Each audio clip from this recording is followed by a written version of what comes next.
Hello and welcome to the conversation tonight. Thank you for choosing News Hour. You're watching KTN at this time. I want to appreciate my guests one more time. Esther Mwiru, who's the founder of Groots Kenya, has made it on my far right. It's good to have you here tonight. Josephine Irungu, HR business strategist, also right at the center. Thank you for creating time. And Virginia Kibunja, legal program officer, FIDA Kenya. Ladies, it's such a good day, and we are so honored to have you here tonight. Thank you for having us. Now, let me start. Thank you. Let me start with pretty much what a lot of people asked me when they saw the poster out. Let's start with Virginia. They said, "Why is it always about women?" Just as simple as that. What would be your answer? My answer would be, it's about women, because for a long time, it was not about women. So affirmative action was brought just for us to be able to have a chance where we celebrate women. So International Women's Day is the day for us to be able to assess. So how far have we come from the time we began the journey towards having women representation? And so what else needs to be done? In terms of gaps, what else can we do? Because as much as, yes, it's a Women's Day, we still know that there's still some gaps and there's still some challenges that we are facing in terms of ensuring that women are represented. So for us, we want to celebrate the woman so that we celebrate the journey. From the beginning of the time, of course now for us with the Constitution, but also just the beginning of time even in our society and culture. We wanted to understand, how do we celebrate the woman? So International Women's Day is a day for us to remember that we contribute much to the table. We have something to bring to the table, and it is important for us to also acknowledge ourselves and our efforts, especially in terms of some of the gains that we have had in this fight towards having gender equality. I'll come back to you in as far as FIDA is concerned. There's a lot of shots coming your way as far as FIDA is concerned. But Josephine Irungu, same question. Why is it always about the women? All right, thanks for that, and thank you for having me. I will ask, why not for women? Why not for women? As what Virginia has said, it's all about women, because looking currently, women are being empowered.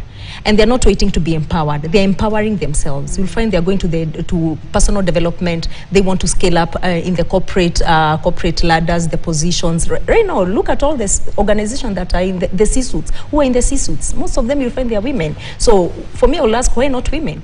Why not women? Yes. Why not? Yeah, why not? Okay, let me come back to you, because there's something about glass ceiling. Have we made any milestones thereabout? Esther Mwiru, founder, Groots Kenya. Let me tell you, Groots confuses me every single time I pronounce it, because in my head I want to say grassroots. Tell us why Groots and why women? Why women and why grassroots women? Yes. We hold the continent. We hold the world. Oh, yes? Of course we do. And we must be reminding ourselves consistently and constantly, and the world must continue to remember that the women holds the world. I mean, I would say, like what Josephine has said, why not? I think there are many reasons that we must be always sitting back and reflecting on the contribution that women make in building societies. Women as producers and reproducers. And that's two very critical roles. I think men just produce. They don't reproduce. Is it? Anyway, but the two critical roles, I would say, but from time immemorial, we haven't been able to close the gender inequality gap. There's been a lot of issues that have barred women from making progress.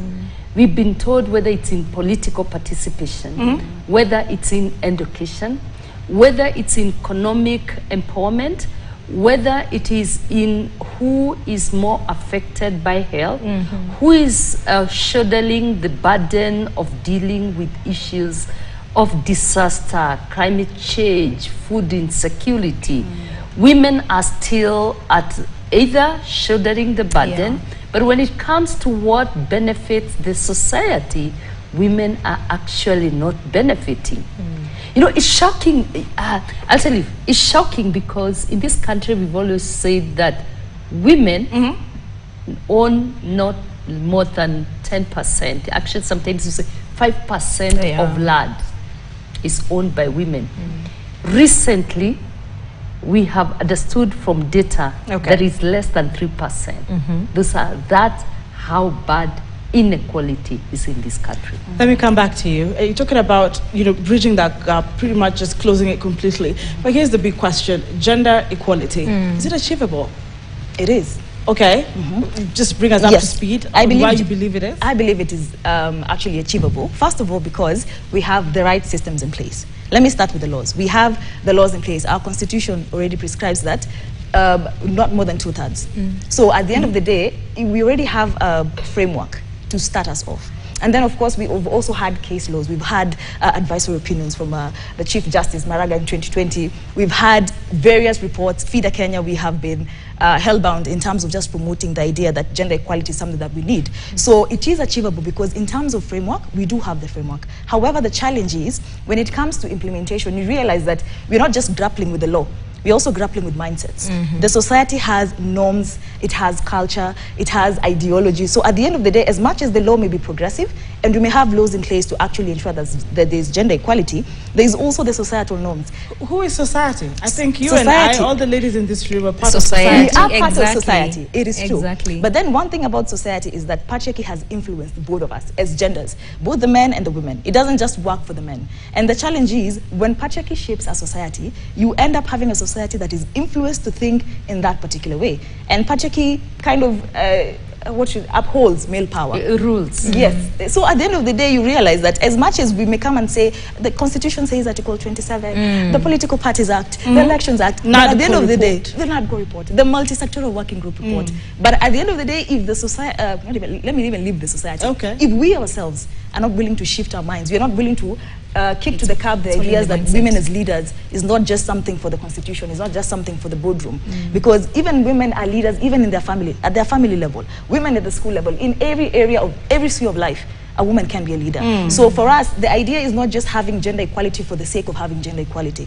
It's not just affirmative action for the sake of having women represented. Okay. But it's also ensuring that even the women, as much as they're being represented, whether it is in leadership or other spheres of life, they're also given the capacity to be able to deliver, and they're also equipped well enough to do so. Josephine, Yes. even in this room, would you say that all the women in here are equal? I will say, in fact, we are more of the women in this room more than the men. Yeah. That shows that gender. What I will say, let me just first read on what Virginia has said. It's achievable. Okay. But we find also as women, we are lagging behind. There are those fears that are coming into us that we look at it that position is not mine. I'm not yet there. But you find a decade ago is not the same as where we are right now.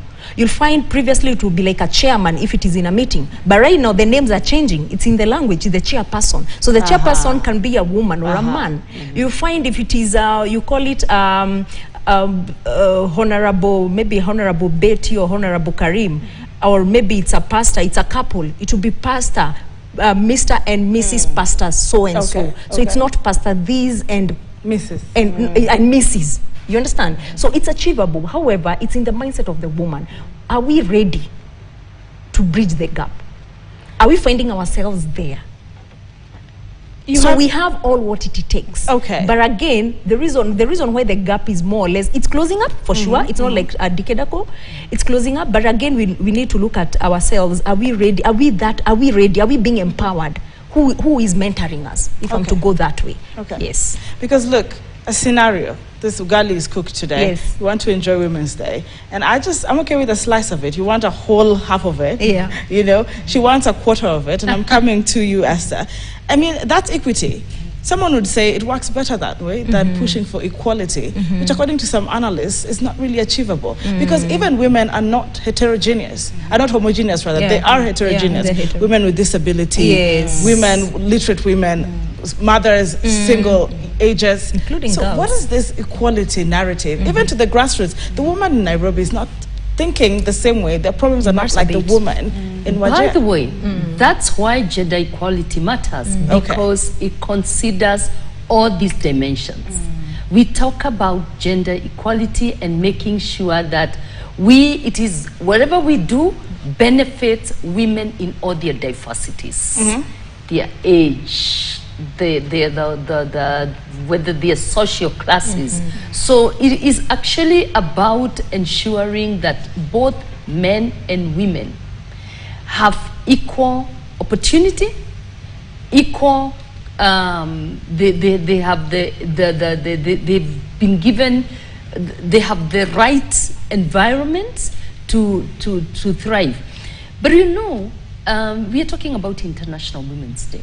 Yes. And I think that is very critical. We remember, like Josephine was saying, that we are celebrating a lot of gains. There are places where we can build on what we've gained. For example, look at the university education.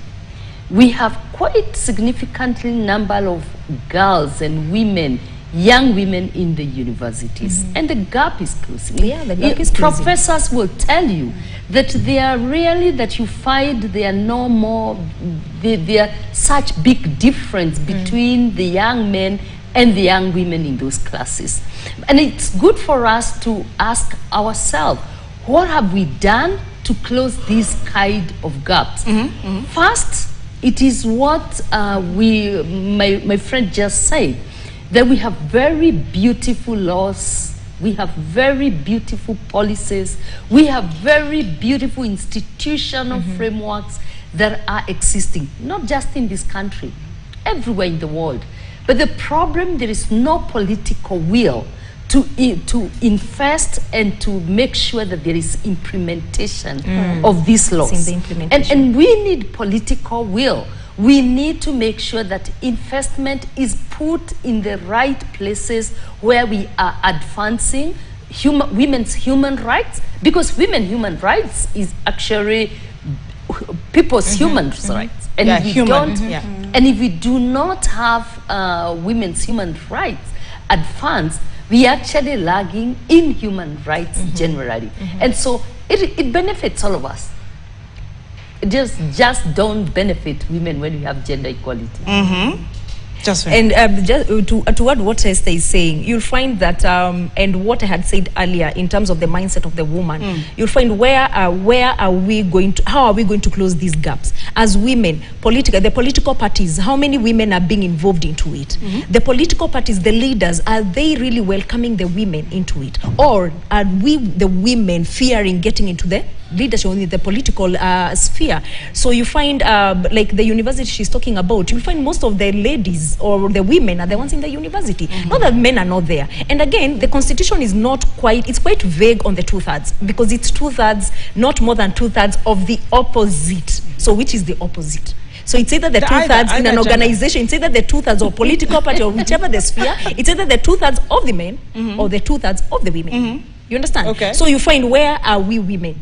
So, but you'll find the 2/3, you'll find the 2/3 women are taking up the 2/3. So it's not clear that the third should be the women.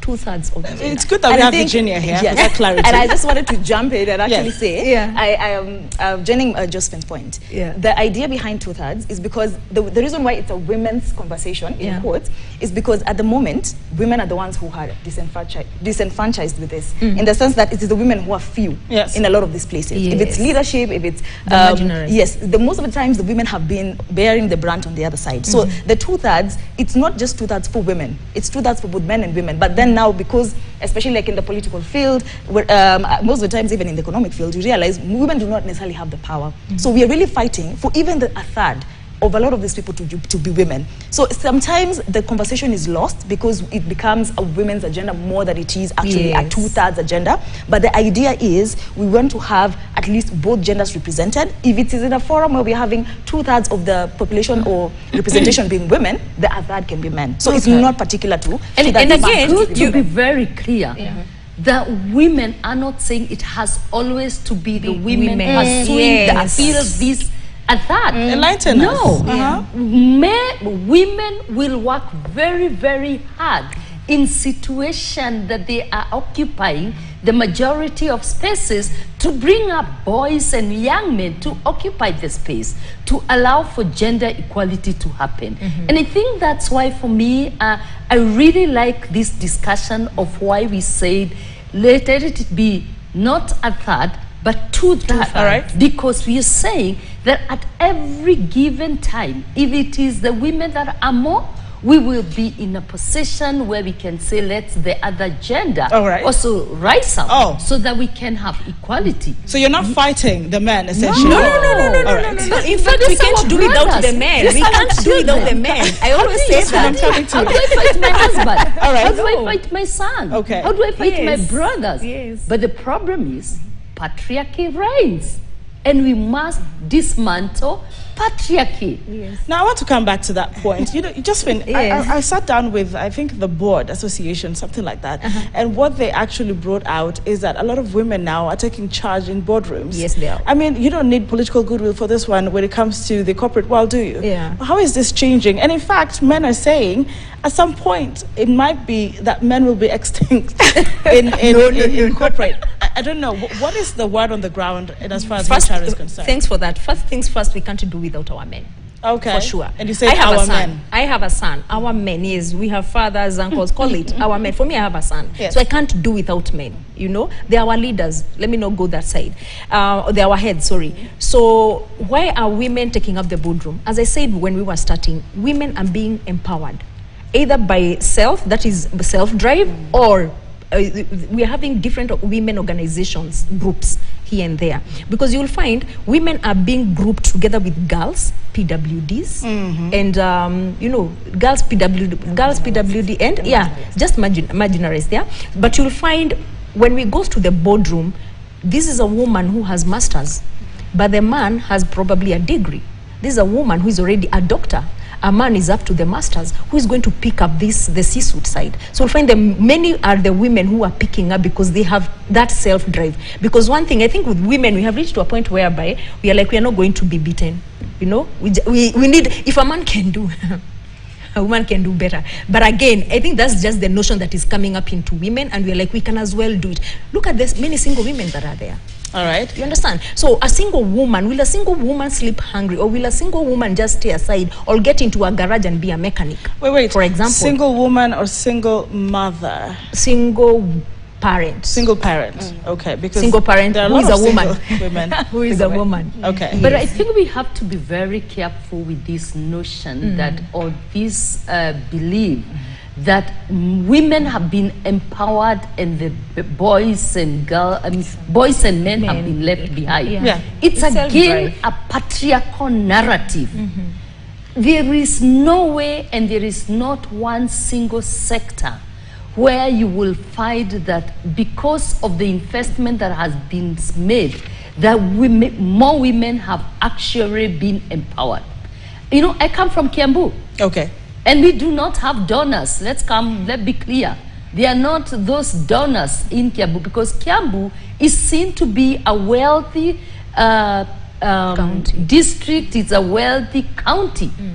If you write a proposal to a donor to say you want to invest in Kiambu, you'll be told there are rich, wealthy people there. Really? Wow. Yes. Okay. I'm in this development world for a long time. I know how much I had to negotiate for proposals to invest in any sub-county in Kiambu. It's difficult. I thank God now there are donors that are actually believing that there is a lot of poverty hidden underneath all the manicured tea plantations you see in Kiambu, which actually don't sometimes belong to Kenyans.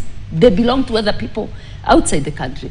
But in Kiambu, knowing that there hasn't been that investment on to girl child, to building the spaces that girl child would thrive, there are many women that are thriving. So we cannot say because we've empowered girls, now the boys have been disempowered. No, that's not the case. And in this notion, I think, other than actually pointing a finger to the women and women's empowerment, we need to ask men, what kind of responsibility are you taking to nurture the men, the young women? Because men have left the responsibility of nurturing children to the women. And that is where the problem began. Now, I want to come back to you, ladies. Before we just I need to take a break, but I'm coming back with you. We still have another 20 or so minutes to engage you.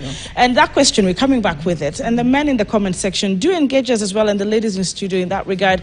Even as we celebrate the 8th of March, the women who are deceased. Femicide conversation continues, and the way forward after this break.